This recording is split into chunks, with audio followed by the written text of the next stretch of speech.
कौन विघन ऐसा जग में, टिक सके आदमी के मग में। कम ठोक टहलता है जब नर, पर्वत के जाते पांव उखड़।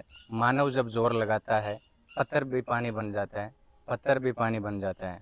रामधारी सिंह दिनकर जी की इन्हीं लाइनों को चरितार्थ किया है मेडिटेक एकेडमी का लाल, जिसने कर दिया कमाल। नमस्कार, आज है हम मेडिटेक एकेडमी कुचामन सिटी और आज हम पहुंच चुके हैं परबसर के गांव जगदीशपुरा, जहां से गांव की सुदूर गांव डाणी यूं से निकला एक बच्चा जिसका नाम है वीरेंद्र सिंह चारण, सन ऑफ नारायण सिंह जी चारण।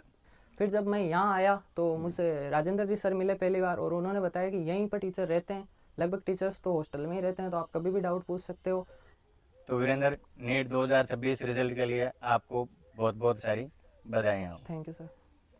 तो वीरेंद्र, इन गांव डाणियों से निकल के और आपका सफ़र जो रहा मेडिटेक एकेडमी के द्वारा आपके नीट यूजी 2026 तक का, तो मैं आपसे थोड़ा सा एक शॉर्ट फॉर्म में पूछना चाहता हूँ। सर मतलब मुझे मेडिटेक एकेडमी का पता तो मतलब मेरे टीचर से पता चला जी। और मेरा रही बात यहाँ से निकलने की, तो वही रीज़न था कि उनकी वजह से मुझे पता चला, तो मैं कुचामन तक आया और फिर मेडिटेक एकेडमी में मेरा 2 साल का एक्सपीरियंस बहुत अच्छा रहा। जी। और उनके साथ में नीट की तैयारी में उनकी फैकल्टी और पूरा मैनेजमेंट का जो सिस्टम था वो बहुत ही बढ़िया था, तो मुझे 2 साल का पता नहीं चला। आपके फैमिली बैकग्राउंड? और मेरे पापा नारायण सिंह जी चारण और मेरी मम्मी उमा कंवर और मेरी एक छोटी सिस्टर है और मेरी फैमिली मतलब एक जॉइंट फैमिली है। जैसे आपने इस साल अच्छे रिजल्ट के साथ में नीट क्वालिफाई किया है, तो आप कोचिंग का कितना क्या रोल, मैनेजमेंट है, फैकल्टीज़ है, तो उसका आप क्या कहना चाहोगे? मैनेजमेंट के अंदर तो मोस्टली मुझे जो सपोर्ट किया शिवपाल जी सर ने किया जी। ही था। तो और वीरेंद्र, क्या आपने डॉक्टर बनने का सपना या तो आपका बचपन से था या आपका अभी से था?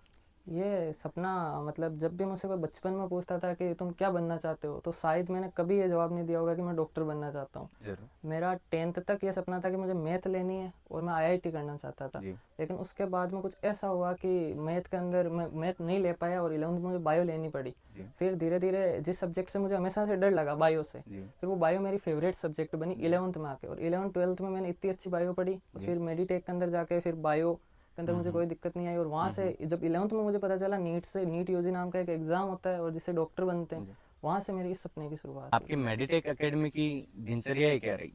मेरी मेडिटेक एकेडमी की, मैं मेडिटेक की हॉस्टल का स्टूडेंट था। जी। तो हमें 5 बजे उठाया जाता था, फिर हम 15-20 मिनट में हमारा नहा धो के फिर लाइब्रेरी जाया करते थे। तो 5:30 से लेकर के मैं 7:30 तक लाइब्रेरी में रहा करता था। फिर नाश्ता करके कोचिंग में, जो कि 8:30 से 2:30 तक मैं कोचिंग में रहा करता था। फिर मैं आकर के थोड़ा आराम किया करता था, सो जाया करता था।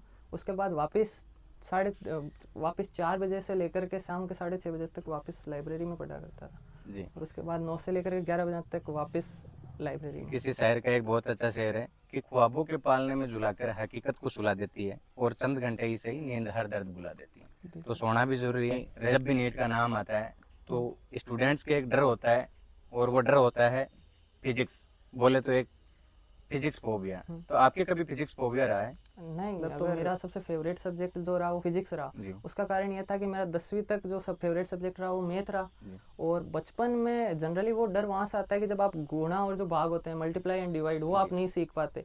लेकिन जब मैंने ये देखा कि 10th में भी जब मैं आया था तो कुछ बच्चे डिवाइड नहीं कर पाते थे। लेकिन मैंने ये सर मेरे यहीं मैंने पहले से लेकर के 5वीं तक की शिक्षा इन्हीं से ली है। तो मुझे सेकंड क्लास में सारे मल्टीप्लाई एंड डिवाइड आते थे और वहीं से मेरी मैथ को, जो मेरा मैथ है वो फेवरेट सब्जेक्ट बना।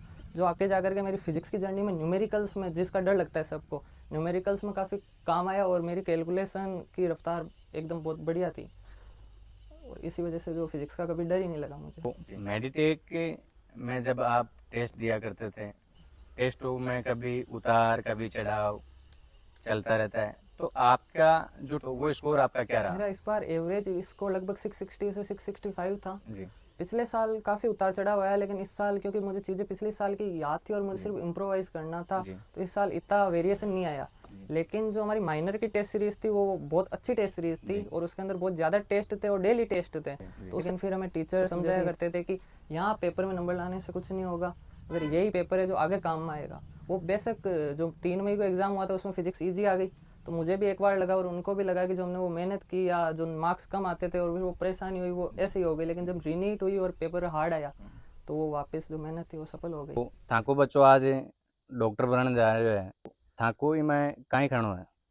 बढ़िया, आपकी मेहनत करी, जी मगो तो क्या रोल, इनकी मेहनत ही रंग लाई जी सब। हाँ और पढ़ाई में ठीक था शुरू से ही। जी हमारे सर गजराज जी सर है, इन पढ़ाते थे, हमारे को बताते थे जी कि बच्चा ठीक है, हाँ पढ़ने में ठीक है तो ठीक है। मैं कहता था गुरु आप ध्यान रखो, जी कि नहीं ध्यान रखने की जरूरत नहीं है, वो तो बिल्कुल टैलेंट है। हाँ हाँ तो इस हिसाब से पढ़ा, नींव भी इनकी मजबूत रही जी। और फिर आगे भी वो पढ़ता रहा तो सब चीज रहा। आप रहे हैं वीरेंद्र के बचपन के गुरुजी, जी सर। तो वीरेंद्र के सिलेक्शन में आपका क्या कहना है? देखिए सर, वीरेंद्र वैसे वो कहते हैं ना, पूत का पग पालने दीख जा, जी वो शुरू से ही बहुत इंटेलिजेंट और संस्कारी बच्चा है। जी सबसे बड़ी बात यह है कि पढ़ाई आज बच्चे बहुत सारे करते हैं, जी लेकिन जो संस्कार है ना, वो संस्कार इस बच्चे के लायक मैं पूरे गांव में, मतलब इस गांव में ही नहीं है, इतने अच्छे संस्कार।